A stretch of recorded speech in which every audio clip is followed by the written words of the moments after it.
Bienvenue sur EMI, le podcast Be My Media pour éduquer aux médias et à l'information. Alors que l'information n'a jamais été aussi accessible, s'informer n'a jamais été aussi complexe. Entre fausses informations, filtres technologiques et surabondance d'actualité, il n'est pas toujours facile d'y voir clair, pour les jeunes comme pour les adultes. C'est pourquoi nous vous proposons de décrypter, avec nos invités, les grands enjeux de l'éducation aux médias et à l'information. Mais aussi de partager avec vous les clés théoriques, méthodologiques et pratiques pour accompagner vos publics vers une pratique plus éclairée de l'information. C'est parti! Bonjour Baptiste, ravi de t'accueillir dans ce premier épisode du podcast Be My Media, podcast pour faire de l'éducation aux médias et à l'information. Bien avant toute chose, est-ce que tu pourrais te présenter, nous dire qui tu es, quelle est ton activité ? Merci Valérian pour cette invitation. Donc moi c'est Baptiste Canasi, je suis cofondateur d'une société qui est basée à Lyon, un petit cabinet de philosophes d'entreprise. L'objet du cabinet est assez simple sur le papier, il part d'une idée un peu folle qui était de se dire comment est-ce qu'une idée, un concept, une méthode déployée par un philosophe peut devenir un moyen de gagner en efficacité dans les organisations, de gagner en qualité relationnelle, de dialogue, améliorer la qualité du questionnement, du discernement, pour des objectifs qui sont de performance, mais parfois aussi de mieux-être, de mieux vivre dans l'entreprise. Philosophie au service de l'entreprise et potentiellement des enjeux de l'information, c'est un sujet qui vous tient à cœur. Oui, tout à fait. La première ligne de la raison d'être est consacrée à l'esprit critique.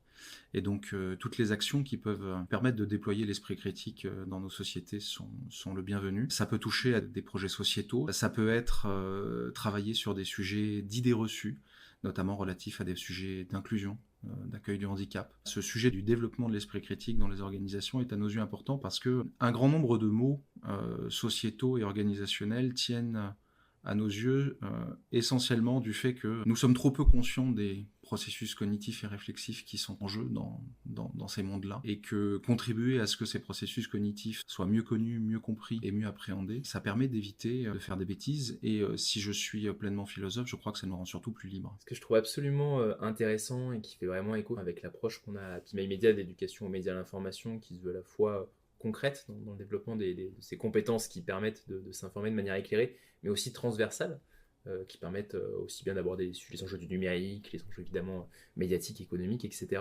C'est que finalement, si je comprends, cette approche de la philosophie, en tout cas ce que vous portez à Noetic Biz, c'est à la fois quelque chose de très appliqué en matière de philosophie et aussi très transversal dans les enjeux que vous pouvez toucher. Oui, tout à fait. En fait, au cœur de l'entreprise, au cœur de notre approche entrepreneuriale, il y a cette idée qu'il peut exister une ingénierie philosophique qui se déploie sur tous les sujets possibles de la vie de tous les jours et également de la vie professionnelle. Peut-être en préambule, est-ce que tu pourrais nous dire ce qu'est la philosophie, si cela est possible en quelques minutes ? Oui, bien sûr. Il y a une définition de la philosophie que moi j'aime beaucoup, qui est donnée par Merleau-Ponty dans une œuvre inachevée qui s'appelle Le visible et l'invisible, et qui pour moi dit l'essentiel. C'est-à-dire qu'il nous dit la philosophie ne pose pas de questions, elle n'apporte pas de réponses qui comblerait peu à peu des lacunes.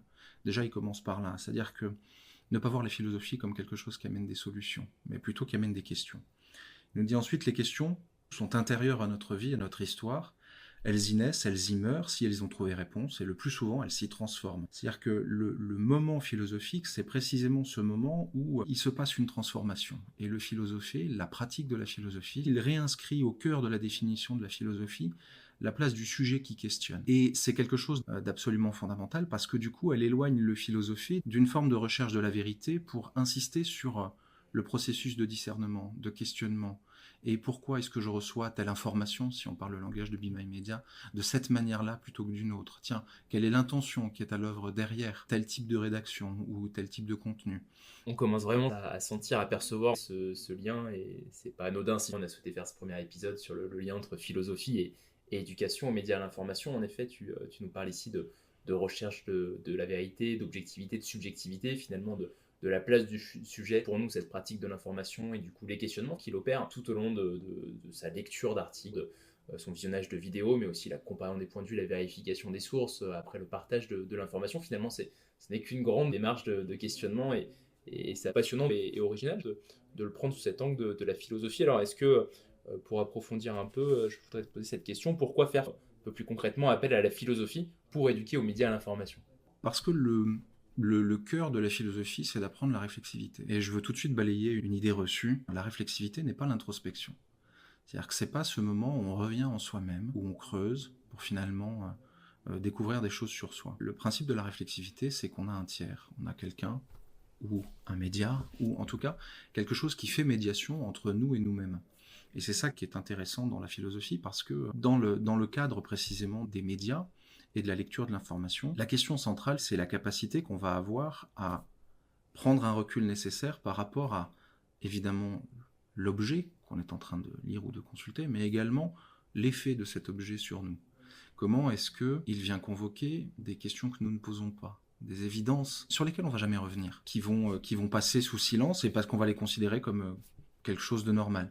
C'est une chose à laquelle je tiens aussi, qu'on trouve dans les recherches organisationnelles, notamment sur la question du sens. On dit beaucoup que les gens sont à la recherche de sens dans leur travail, dans leur vie, dans tout ça, et qu'on devait leur donner. Et donc on voit énormément de dirigeants, de managers se demander comment être le plus pédagogue possible pour que les gens comprennent, comme s'ils étaient trop bêtes pour comprendre qu'il fallait leur donner quelque chose de plus lisible. Et moi je dis souvent à mes clients, mais en fait, est-ce que vous vous êtes posé la question de savoir ce qui fait sens, et non pas comment vous allez leur donner du sens. Autrement dit, quelle est l'expérience que vous organisez ? Quand on lit un média, ça veut dire que nous nourrissons nous-mêmes autant l'article que l'article nous nourrit. Et c'est justement cet écart-là que le philosophie et que les pratiques philosophiques permettent de nourrir, puisque on va s'interroger sur, tiens, là c'est l'emploi de tel ou tel terme. Dans cet article qui parle de la même chose, on utilise un autre concept. Quel est finalement l'écart type dont on est en train de parler ? L'effet sur moi, c'est celui-ci. Tiens, c'est marrant, ça vient flatter une croyance que j'avais déjà. Est-ce que c'est pour ça que j'adhère plus à lire tel média plutôt que tel autre ? Vous voyez, donc c'est ce type de choses-là qui sont intéressantes, parce que voilà, on devient un praticien réflexif de l'information d'une certaine manière. C'est passionnant, c'est cette recherche de transmission d'une nouvelle posture d'étonnement. On travaille beaucoup autour de la posture de curiosité, de la posture d'esprit critique.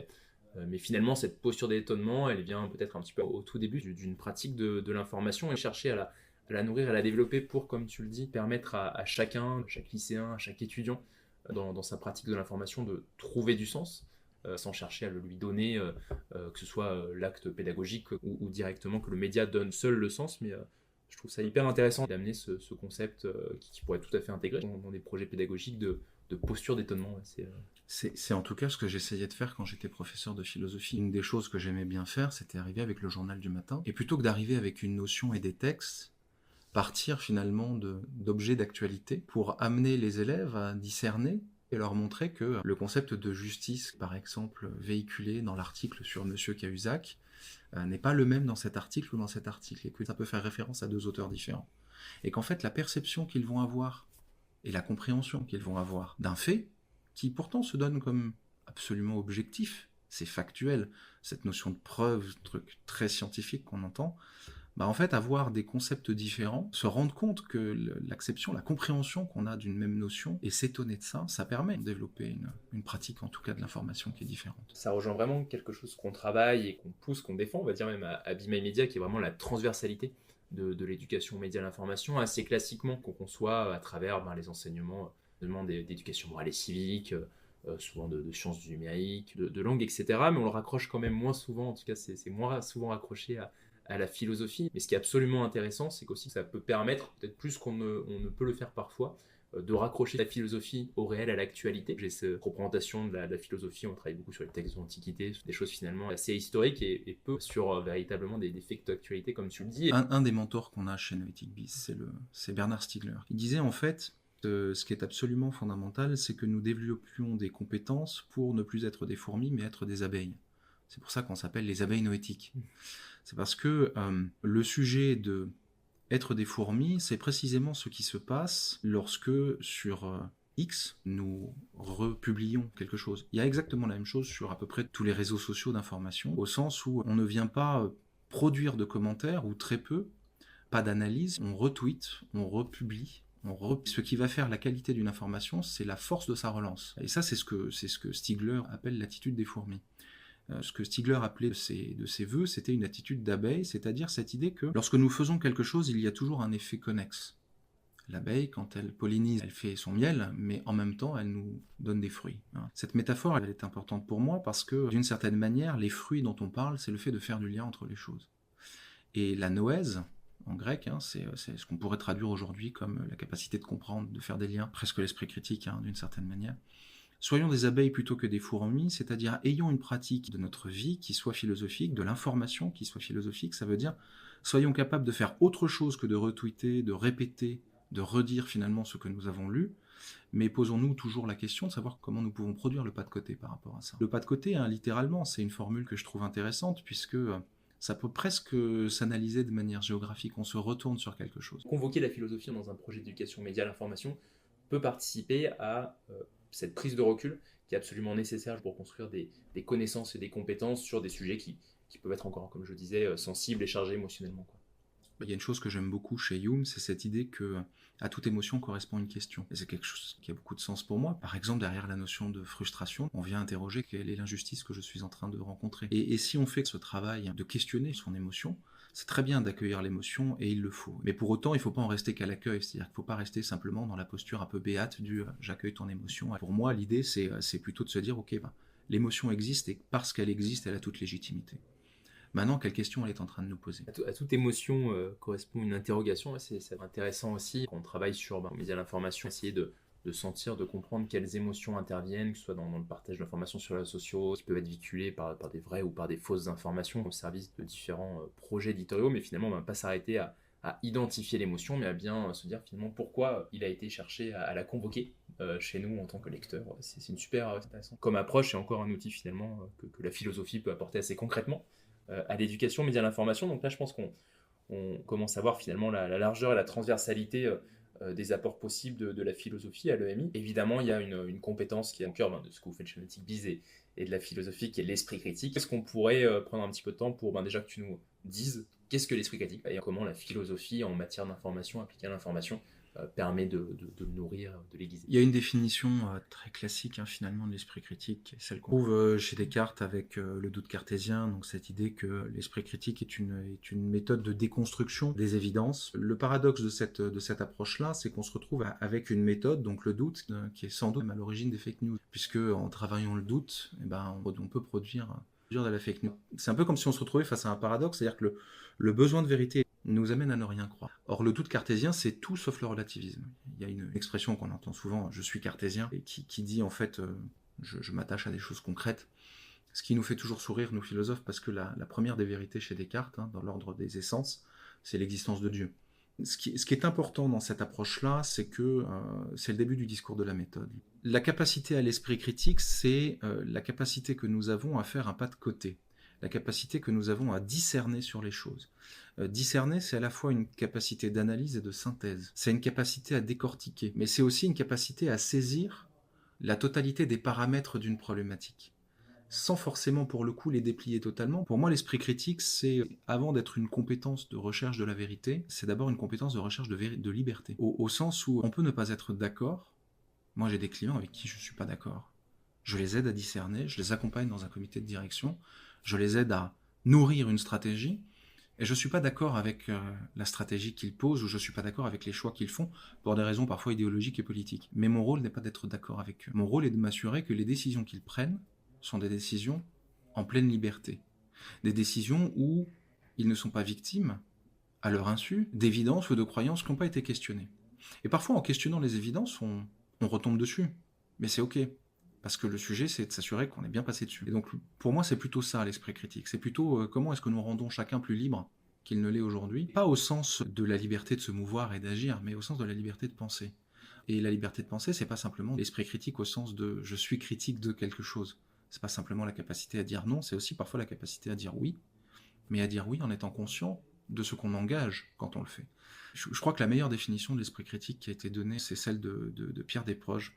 Alors il définit pas l'esprit critique, mais il dit quand un philosophe répond à ma question, je ne suis pas sûr de comprendre ma question. Et moi j'aime bien cette définition parce que à la fois il se moque des philosophes qui ont un jargon compliqué, qui vont avoir des mots, qui vont déplier les choses tellement qu'on ne comprend plus rien de ce qui est raconté, mais également il insiste sur une chose, c'est que derrière toute question, il y en a sans doute un paquet d'autres.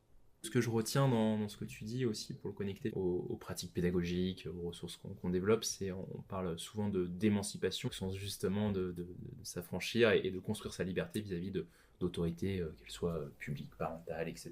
Et que l'esprit critique est en tout cas un des principaux leviers finalement de cette émancipation, notamment pour les jeunes, dans la construction de leur citoyenneté, mais aussi de leur employabilité. Et ce que je retiens aussi, et nous sur lequel il y a toujours, je pense, assez sensible, assez fin, assez complexe même pédagogiquement, c'est en effet d'amener à travailler l'esprit critique en se défaisant d'une posture basiquement critique exprimée par certains apprenants au début du parcours parfois, qui en effet justifient un esprit critique exacerbé qui les amènerait justement à une compréhension des enjeux du monde qui puisse parfois être empreinte de désinformation, ou au contraire, comme tu l'as dit aussi, pousser à tomber dans une forme de relativisme. L'éducation média l'information, c'est aussi décider qui on veut croire, qui on ne veut pas croire, quelle source d'information on fait confiance, et que tout ça soit absolument fondé, et l'esprit critique du coup est ce fondement. Et aussi, quelles sont nos croyances fondamentales? Moi, je me souviens d'un débat entre François Bayrou et Jean-Luc Mélenchon. Et en gros, ils débattaient des réformes qu'ils voulaient mettre en place. Et c'était absolument fondamental et en même temps fascinant, parce que à aucun moment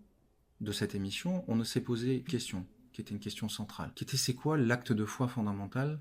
C'est-à-dire, c'était quoi leur croyance sur le fait social? Parce que d'un côté, vous avez Jean-Luc Mélenchon, pour qui le fait social est d'abord construit dans le combat et la lutte, et donc les gens qui considèrent l'esprit critique comme étant d'abord la capacité à dire non sont plutôt de cet endroit-là. Et puis vous avez Bayrou, qui avait plutôt, même si c'est jamais vraiment exprimé sur le sujet, mais on avait plutôt l'impression que sa construction du fait social, c'était le consensus, le dialogue, quelque chose de cet ordre-là. Et forcément, vous avez deux postures qui sont antinomiques, puisque dans un cas, vous en avez un qui cherche à débattre, et dans l'autre, vous en avez un qui cherche à dialoguer. Et donc forcément, quand on les emmène dans un débat politique, on est là face à une forme de joute, de combat, de discussion. C'est très intéressant. On voit qu'ils ne sont pas d'accord, et l'objectif, c'est le clash, ou la petite phrase, la punchline qui va bien aller, parce que le sujet, c'est gagner contre l'autre. On ne fait pas du dialogue quand on fait ça. Et notre monde politique, à mon avis, manque un peu de ça. Manque de philosophie, au sens où on mériterait d'interroger des croyances fondamentales, de gagner en esprit critique, mais non pas au sens de « nous ne sommes pas d'accord », mais au sens sur peut-être sur quoi nous accordons-nous, mais pourquoi nous croyons ce que nous croyons. Ce qui pour moi est un b.a.-ba, en fait. Pour un philosophe, c'est un b.a.-ba, et ça manque cruellement, je trouve. On commence à toucher du doigt les apports très concrets et potentiellement très opérants de la philosophie dans une approche pédagogique de l'éducation, médias à l'information, la problématisation, et de comment justement la philosophie peut amener à problématiser quand on fait par exemple travailler sur une revue de presse des étudiants dans le cadre par exemple du concours national d'esprit critique. Évidemment, le choix du sujet de la question initiale est absolument primordial, absolument essentiel, et du coup on peut avoir des apports concrets de la philosophie à ce niveau-là.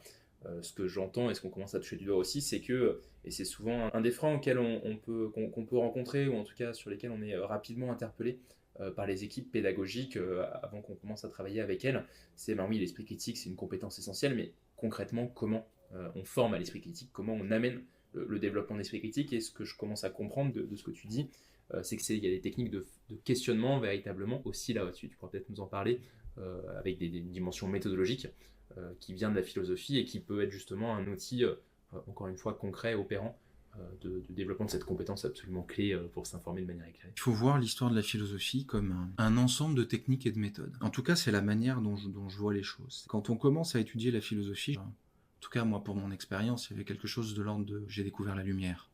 Quelque chose d'un peu fort, presque religieux. Et puis quand on commence à vouloir en faire un métier, et qu'on se demande comment est-ce que cette compétence peut contribuer finalement au monde dans lequel on vit, la réponse qu'on a donnée chez Noetic Bee, c'était de se dire « doit être une ingénierie ». L'ingénierie, ça commence par schématiser. Et ça commence par se dire « ok, Aristote, il questionne les choses de cette manière-là. C'est quoi ces prismes de questionnement? Platon, c'est ça qui questionne. » Et en fait, on fait la revue. Et on se rend compte que dans l'histoire des idées, il y a des méthodes clés, des moments clés de questionnement, des méthodes de questionnement clés qui permettent de définir ce qu'on avait appelé, un peu en s'amusant au début, des philoprocess. C'est-à-dire de se dire, tiens, on va utiliser le philoprocess platonicien, la maïotique, pour questionner telle ou telle problématique, tel ou tel enjeu. Puis, on peut aller utiliser le philoprocess aristotélicien, beaucoup plus factuel. Puis, si on interroge le philoprocess kantien, il interroge les conditions de possibilité d'une réalité. Et donc, le prisme est un peu différent. Et on se rend compte que, tiens, c'est marrant, cette méthode-là, elle me fait penser aux approches stratégiques de tel auteur. Cette méthode-là me fait penser à l'édétique quand on fait de la communication. C'est d'ailleurs marrant puisque chez Husserl, il y a un truc qui s'appelle la variation édétique et c'est presque pareil que ce qu'on voit dans les agences de com. Et en fait, on commence à faire le lien entre des méthodes de questionnement et puis peut-être des dérivés lointains, pas forcément inspirés. Je ne m'aventurerai pas à dire qu'il y a un lien factuel entre ces méthodes-là, mais en tout cas, ça fait penser à. Donc on est dans l'ordre de l'analogie. Ça, on peut en faire des méthodes. Et donc, une technique de discernement, par exemple, on va prendre ce que fait Bernard Stiegler dans La pharmacologie du Front National. Dans ce livre, Bernard Stiegler, en fait, part du concept de pharmacologie et nous dit la pharmacie, quand on prend du Doliprane, en gros, si je prends peu de Doliprane, il n'a pas d'effet, si j'en prends trop, il est toxique. Pourtant, le Doliprane est un médicament, il est censé améliorer les choses. Partons de ce principe-là. Ça veut dire qu'on pourrait se dire que n'importe quelle réalité a un potentiel pharmacologique. Elle est à la fois remède et poison. Mais ce que dit Stiegler et qui est intéressant, c'est qu'il dit votre poison peut être curatif et votre remède peut être toxique. Donc en fait, quand on crée un processus de questionnement où on a une réalité qui nous pose problème, un irritant, c'est le poison. Se demander comment ce poison est un remède, puis se demander comment ce remède a un potentiel de toxicité, et se demander comment ce potentiel de toxicité est curatif, faire ce cheminement-là, en fait, ça nous amène à poser des questions pharmacologiques. Et en fait, en faisant ce processus-là, qui est donc en 4 étapes, à la fin émerge en fait un lien entre la 4e étape et la première, qui est une question à forte valeur ajoutée. C'est une question qu'on ne voit pas et qui est en fait le nœud du sujet qu'on est en train de traiter. Ça, c'est une méthode de raisonnement que Stiegler applique dans la pharmacologie du Front National pour travailler précisément la manière dont le Front National en fait répond à la fois à des mots et en même temps est toxique pour la société. Quand vous utilisez une méthode de questionnement comme la maïotique, super. Sauf que quiconque a ouvert les dialogues de Platon se rend bien compte que Socrate travaille en question fermée et que c'est un fin manipulateur. Donc c'est une méthode qui est intéressante mais dangereuse aussi. Parce qu'en gros, on est vraiment dans le qui questionne dirige chez Socrate. Il amène là où il a envie d'aller. La question, quand elle est ouverte, elle invite l'autre, elle convoque l'autre. Donc on s'est dit, tiens, Socrate travaille par question fermée, on va travailler en question ouverte. Et là, on s'est rendu compte que, en appliquant la maïotique en question ouverte, en fait, on adressait un sujet essentiel des sciences cognitives, qui est la manière dont certaines croyances conditionnent notre réalité. En fait, la maïotique est une méthode pour questionner le biais de croyances, et les croyances que nous mobilisons sans le savoir. Je donne un exemple très concret, une demande qui peut m'être faite assez régulièrement. Je voudrais organiser un séminaire. Mais ce séminaire, je voudrais qu'on parle des vraies choses, mais qu'en même temps, il soit léger. Et donc, on a cette croyance induite qui est que potentiellement, ces deux choses sont contradictoires. Et donc, allez interroger notre commanditaire sur on va parler de cette croyance que vous avez mobilisée parce que c'est peut-être là qu'on a le nœud de votre demande. Ça permet d'avancer de manière un peu succincte plutôt que de se dire ok, on a une première phase, c'est la philo, et une deuxième phase, c'est le paintball. Non, c'est pas du tout l'idée, c'est de se dire ok, quelle est la vraie demande derrière. Lorsque vous avez un manager qui vient vous voir et qui vous dit qu'il y a un lien entre le bon manager et le fait d'aimer les gens. Ce qui est une chose qu'on peut voir sur les réseaux régulièrement. Mais c'est une question. Il y a aussi un potentiel de culpabilisation derrière ça. Parce que si on dit que les bons managers sont des gens qui aiment les gens, il y a un paquet de managers qui vont démissionner ou qui ne sont pas à leur place.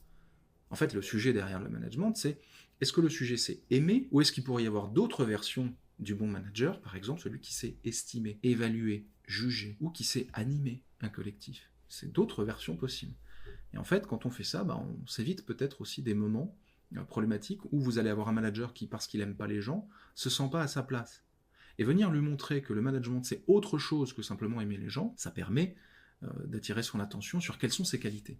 Et donc on voit que là, alors qu'on avait quelqu'un qui était en train de se désengager, au contraire, on le réengage en le concentrant sur ce qui est fondamentalement le cœur de son métier. Et si je continue, cette méthode de questionnement, si on y associe ce que nous dit Kant, par exemple, sur les catégories de l'esprit. Dans la critique de la raison pure, il y a un passage où il parle des catégories de l'esprit. Donc il y a l'universel et le singulier, le singulier, le particulier, vous avez la qualité et la quantité, la cause et l'effet, enfin voilà, des catégories de pensée.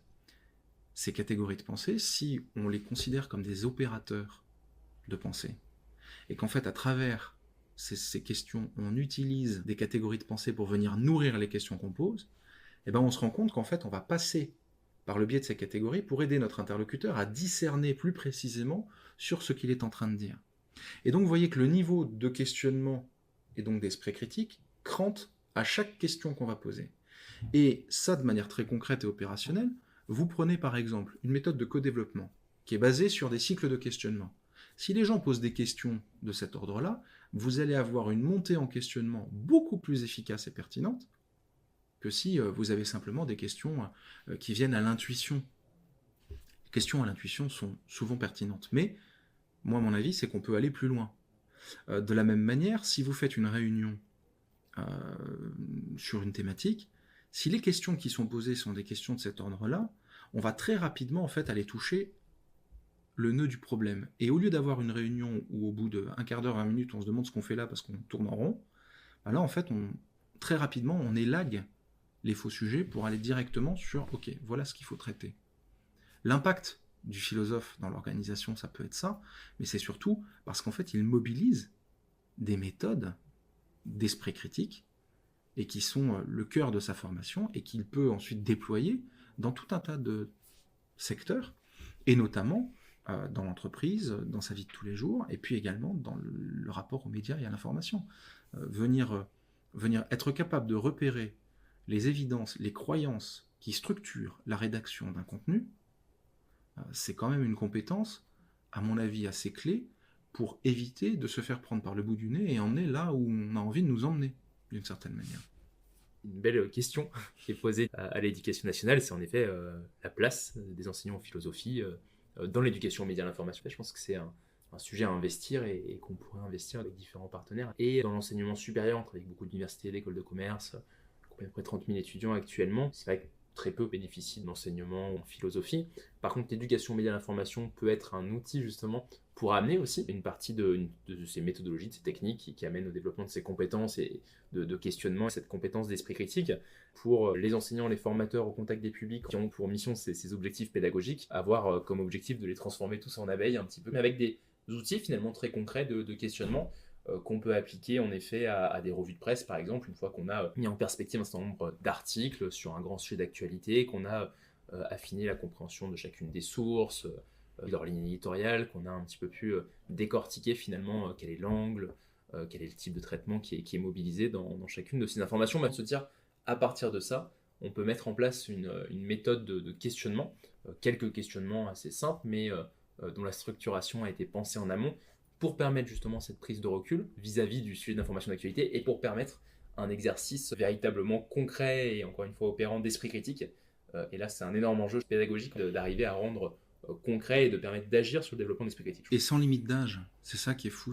Pour moi, de la même manière que l'éducation média et l'information peut intervenir très tôt dans le parcours, ce type de méthode de raisonnement, de questionnement, je ne vois pas de raison pour lesquelles on les réserverait à un niveau de maturité qui en plus est très questionnable, puisqu'on entend dire partout que la maturité des élèves en terminale n'est plus la même qu'il y a 20 ans, etc. Peut-être on pourrait y voir un effet d'une arrivée trop tardive de certaines disciplines. Et à l'inverse, autant je suis complètement d'accord, je te rejoins, je suis d'accord avec toi sur en effet, sur les plus jeunes âges, amener ces enseignements, en tout cas ces approches pédagogiques, mais autant après aussi en fait, dans l'enseignement supérieur et sur la formation tout au long de la vie, la formation continue, c'est des choses comme l'éducation média à l'information qui disparaissent des radars, des référentiels, des programmes, des parcours.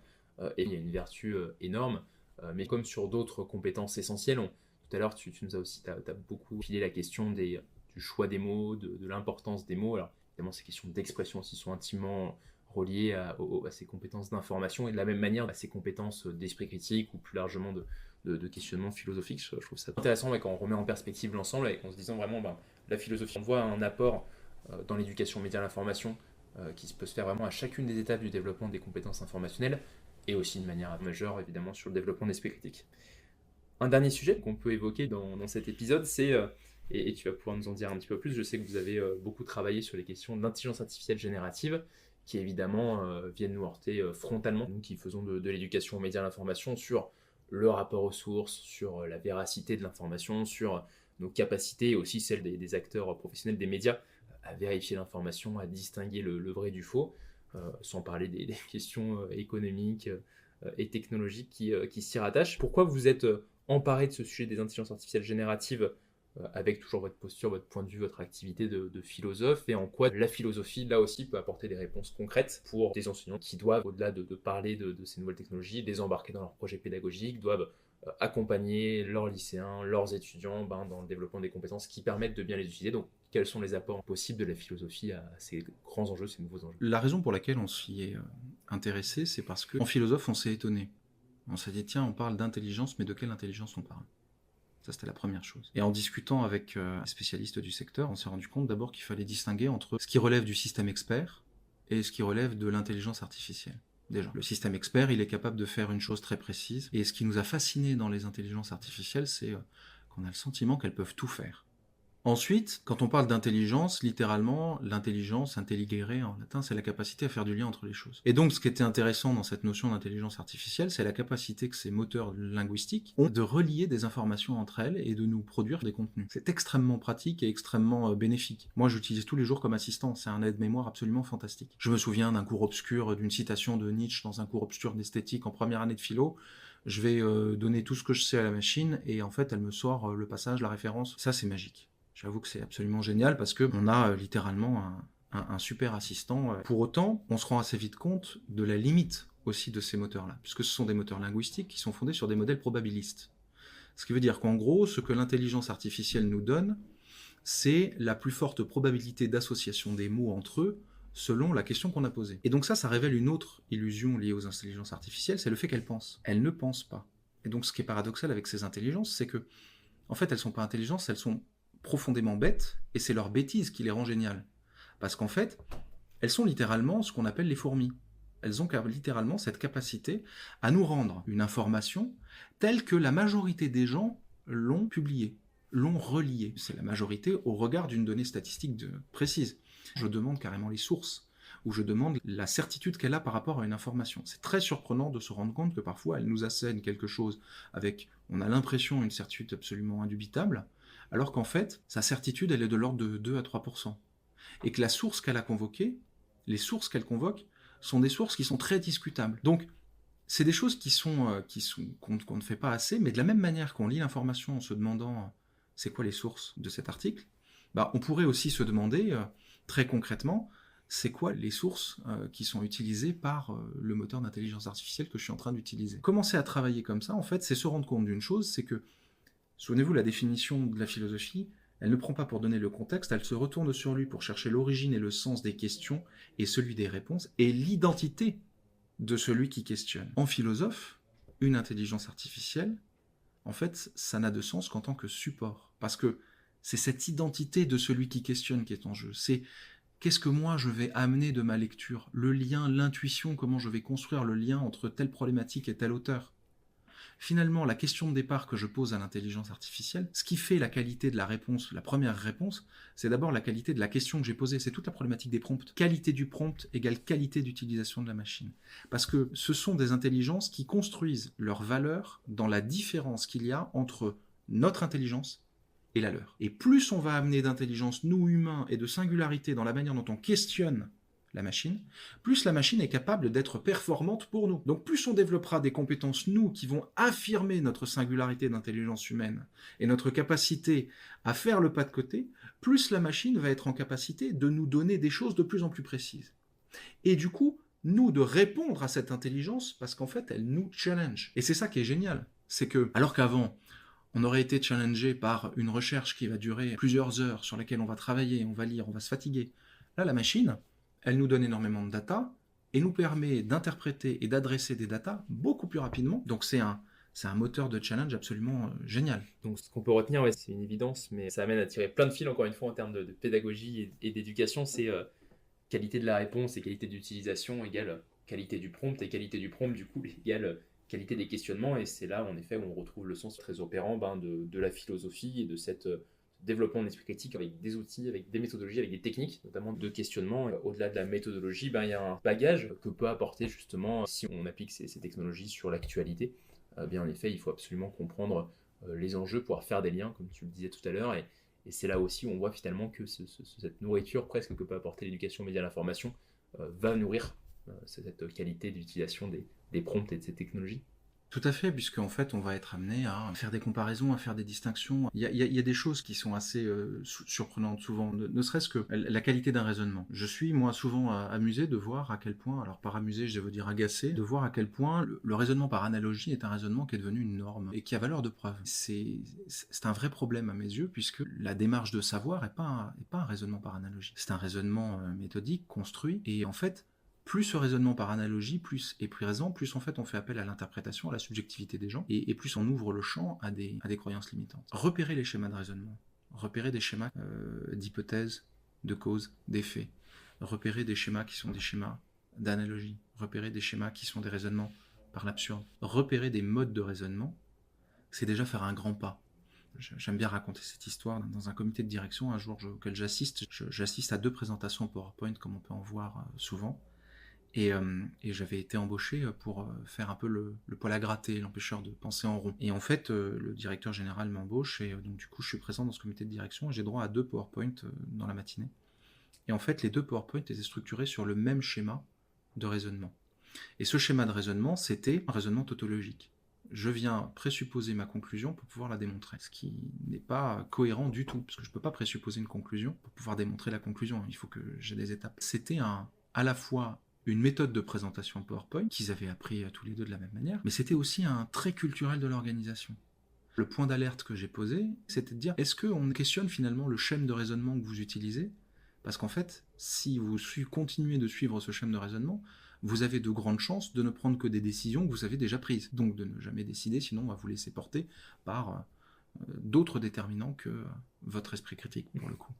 Et dans le cadre des médias et de l'information, c'est exactement la même chose. Sur une thématique identique, vous pouvez avoir des articles qui sont des articles d'exploration ou des articles qui sont d'analogie. Et les deux sont intéressants, parce que les articles d'analogie vont nourrir votre imaginaire, les articles d'exploration vont nourrir votre rigueur. Mais attention à ne pas prendre les deux de la même manière. Ils ne parlent pas de la même chose, ils n'interrogent pas la même chose.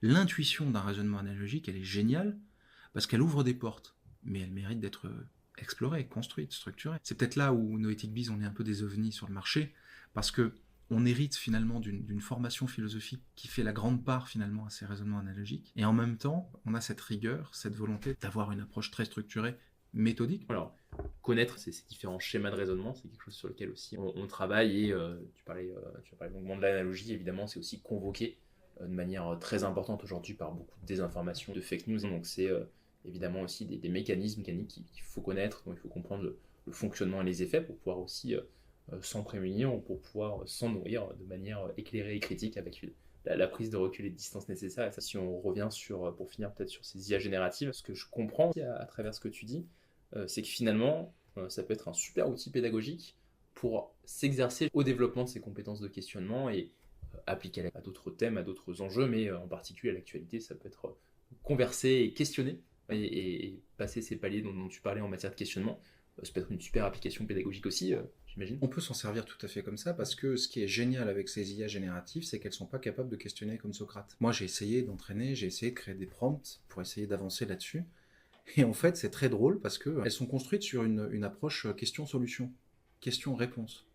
Mais, définition que je donnais de la philosophie au départ, elle ne pose pas des questions et n'apporte pas des réponses qui combleraient peu à peu des lacunes. L'IA générative, elle répond à des questions. Et en fait, tant qu'on pose la question, qu'on conçoit la question comme quelque chose qui appelle une lacune, en fait, on ne convoque pas vraiment notre interlocuteur.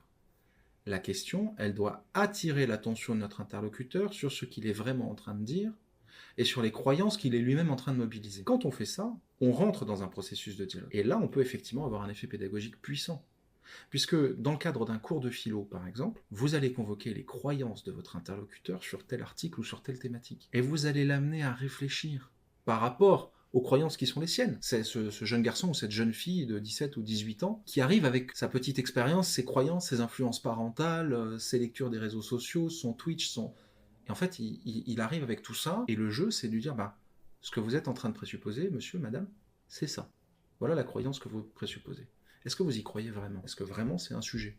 Et donc on creuse la croyance. Et là, on peut être factuel, amener du discernement, amener de la matière pour pouvoir avancer sur une croyance. Et pour produire un effet de prise de conscience où parfois ils vont avoir raison de croire ce qu'ils croient, et parfois c'est très discutable. Mais au moins, ils ont vu que c'était discutable.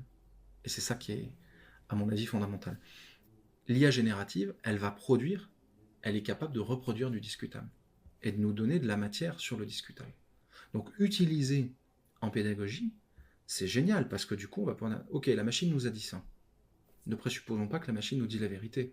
La machine, elle nous dit ce qui est le plus publié dans sa base de données. Et pour conclure, moi, ce que je trouve amusant, c'est qu'on vit une époque où tout à la fois, on donne grand crédit aux intelligences génératives, et en même temps, on donne très peu de crédit aux médias mainstream, alors que le modèle de base est exactement le même. Justement, on peut se dire aussi qu'avec cette généralisation de ces outils-là, finalement, savoir discerner le vrai du faux, savoir vérifier les sources primaires, secondaires, etc., va devenir une compétence, un temps, des moyens dont en effet seulement certains acteurs, qui sont plus forcément accessibles à tout un chacun, mais dont certains acteurs seront plus dotés que d'autres, et en particulier les médias, qui vont aussi pouvoir devenir ces tiers de confiance vis-à-vis justement de la véracité, et encore une fois finalement de la confiance surtout. On veut accorder, savoir qui on veut croire, qui on ne veut pas croire, et les médias en tout cas, il y en a plusieurs aujourd'hui qui commencent à se positionner véritablement comme ces tiers de confiance, sans forcément chercher à traiter tous les sujets, mais de manière très qualitative. Je sais que le monde fait ça aujourd'hui, concentre de plus en plus d'équipes, de ressources, tant hommes et aussi technologiques, sur des grands sujets d'actualité pour pouvoir justement se positionner et pouvoir accompagner la construction de cette confiance. Les philosophes ont de l'avenir, hein. J'en suis persuadé. C'est loin d'être un métier en voie de disparition, bien au contraire. Et les philosophes ont de l'avenir, et ce que je retire aussi de tout ce qu'on vient de se dire, c'est que finalement la philosophie est une grande compétence essentielle peut-être, dont il faut absolument doter tout un chacun pour pouvoir faire face à ces nouveaux enjeux. On a parlé ici d'intelligence artificielle, on pourrait parler évidemment aussi de changement climatique, de transition énergétique, sociale, économique, etc. Mais en tout cas, on le voit, c'est absolument une compétence essentielle, et je pense que l'éducation aux médias à l'information, peut-être en synthèse, alors je ne vais pas chercher à être exhaustif, mais finalement on voit peut être un véhicule tout au long de la vie pour développer ces compétences. J'ai vraiment apprécié la manière dont tu as pu positionner la philosophie aux différentes étapes, aux différentes compétences informationnelles qu'on cherche à travailler plus classiquement en éducation aux médias à l'information. On a parlé tout à l'heure de posture d'étonnement, évidemment, de posture d'esprit critique. On a parlé aussi de la pratique de l'information sur les réseaux sociaux. On a abordé des sujets de désinformation. On vient de finir avec ces sujets d'intelligence artificielle générative, avec des choses assez opérantes et des méthodologies qu'on peut transmettre aux apprenants, qu'ils soient jeunes, qu'ils soient moins jeunes, avec notamment des méthodologies de questionnement dont on peut équiper toutes les personnes qui s'informent, mais aussi des outils pour les enseignants.